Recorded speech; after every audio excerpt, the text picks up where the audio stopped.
Right, guys, Tottenham have just beaten Fulham by 1-0 in a not very entertaining game. I thought Tottenham were quite poor for the majority of the first half. They had very few shots on goal. In fact, before Kane scored, and he took his goal brilliantly, by the way, I can only really think of one moment where they actually gave Bernd Leno any sort of problems whatsoever, to be honest. Fulham were the more dominant team in the first half. Didn't create any real clear-cut chances, but certainly tested Hugo Lloris on multiple occasions, and he did have to pull off some good saves, to be fair to Lloris. And yeah, Tottenham, I just felt their midfield was a little bit slack in the first half, but second half, once they had their goal, I think that all changed really, and they just battled really hard and managed to hang on for a victory, because Fulham definitely didn't get forward enough in the second half. There were very few shots for either side in the second half. It was a very dull second half to watch, actually.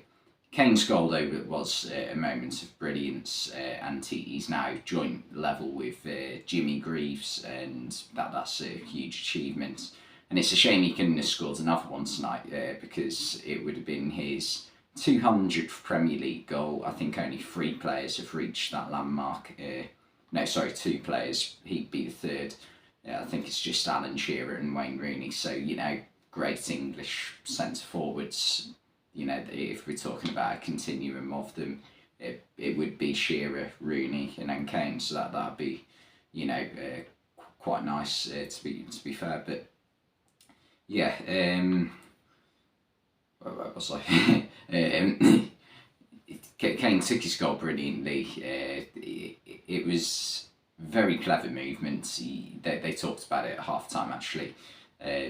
He picks a space in between the centre back and the full back, Tim Ream and Kenny Tete, and he only needs a yard of space, and he manages to get from one side of Tim Ream with a couple of touches the ball to the other, and almost uses the other centre back, Issa Diop, as almost like a mannequin to just bend the ball around and find the bottom corner, and it sort of blocks off Leno's line of vision. So it was a really smart finish, and it's one of them where it's nothing new for Kane. It's something you've seen from him before. So yeah, to be expected really. But second half, any sort of efforts that they had in the first half, Fulham, from players like Willian, Andreas Pereira, Mitrovic, although Mitrovic was quite quiet throughout the game. There were only a couple of moments where he managed to get his head on a cross, despite the amount of crosses there were from Fulham. It was just, a very scrappy second half, lots of stoppages and pauses. And I think this is one of them where, if you're a Fulham fan going to this game, it would have been a frustrating one. Well, first of all, there was a 15-minute delay, so it seemed like it was a bit of a pain getting to the game in the first place.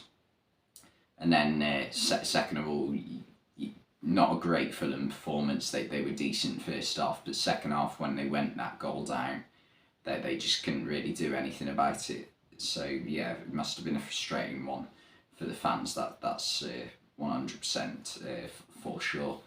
But I do want to touch briefly on Harry Kane, because there's been talk over the past couple of days about him signing a new contract with Tottenham after a little bit of gossip about him potentially going to Man United in the summer with only a year left on his contract.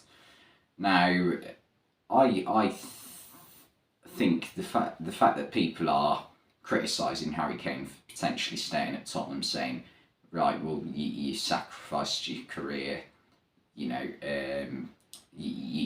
should go elsewhere, win trophies.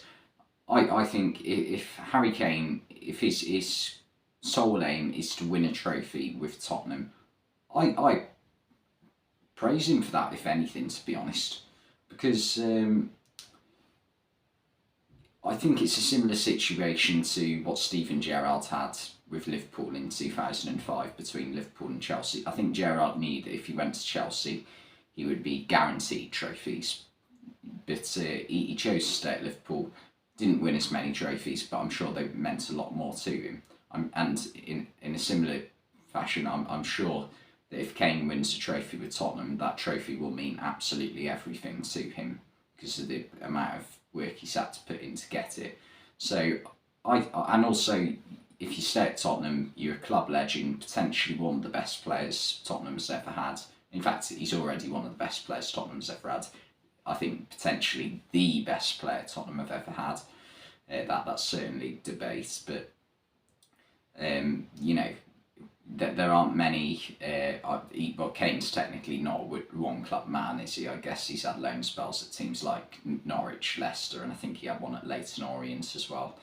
But you know, there's very few players that finish their career at the club they started it with, having played never left the club. So I think that'd be a really nice example of it is still possible to do that in the modern game, because it is becoming a rare breed, the one club man, even though Kane technically isn't because of a few loan spells. But I certainly wouldn't criticise him for it. I think if that's his aim, then 100% go for it. It's not like his Tottenham career's been a failure anyway. Reaching the Champions League final, that was a big achievement. And he has reached quite a few cup finals. It's just been bad luck on most occasions. I think he's lost a couple of League Cup finals, came second in the Premier League in 2017, and yeah, it's just been a bit of tough luck for him. But if I'm putting money on it, I think Tottenham do win a trophy in the next 5 years. So I don't think it would be all for nothing. But yeah, anyway, getting to player ratings, it was a bit of a dull game, so there's not a lot to talk about, to be honest. But we'll start off with Fulham.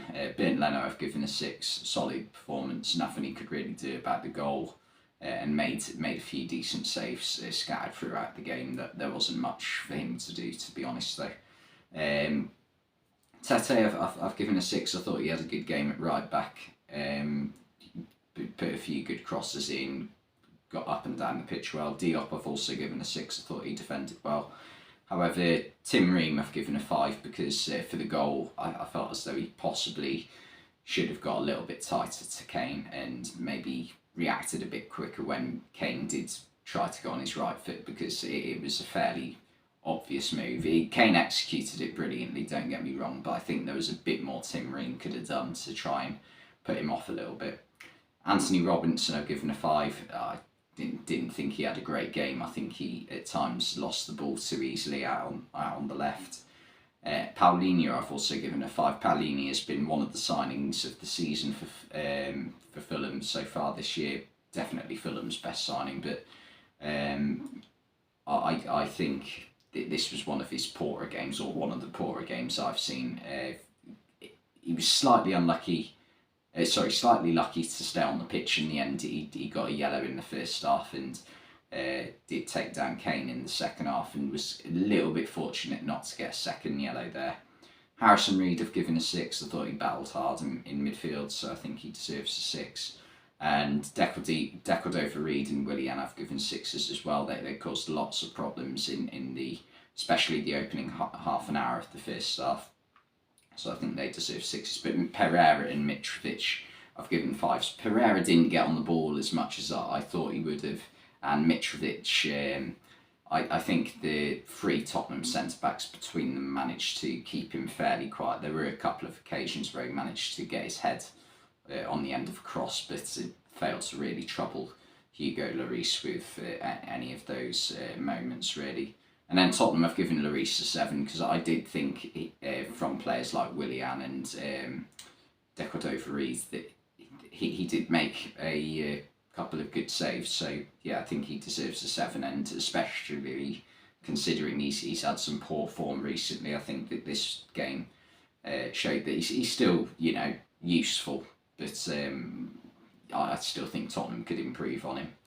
And then the entire back three for Tottenham I've given 6s because the only time they were really troubled was the opening half an hour of the game, and they did let Fulham take a lot of shots. I think you could say that they didn't let them get into good positions to take the shots from, but I don't think they were really troubled after that opening half an hour. Emerson on the right, I gave 7. I thought he had a really good game. He was the only player, I think, before Kane scored who actually had a shot on target for Spurs. And yeah, he's impressed me in a few games recently, to be fair, Emerson. After a shaky start to his career at Spurs. And then Højbjerg and Bentancur I've given 6s.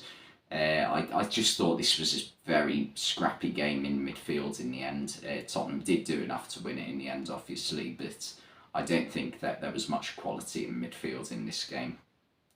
Perisic I've given a 6. Again, just forgot he was playing at times, I'll be completely honest, not overly involved on the left for Tottenham. Kulusevski I've given a 7. He caused the Fulham backline problems, especially in the second half. I thought he was probably the best player in the second half. Son I've given a 6. Set up Kane's goal, but didn't do a lot else in this game, to be honest. And then finally, my man of the match is Harry Kane. Took his goal extremely well, and it was the only moment of real quality in this game. And yeah, there were a couple of other occasions where he nearly produced a moment of brilliance, but the goal was the standout moment in this game, and a brilliant one it was. But yeah, Tottenham have managed to overcome a tricky hurdle in this game, I think that's fair to say. But yeah, anyway, thanks for watching this video, and I'll see you next time.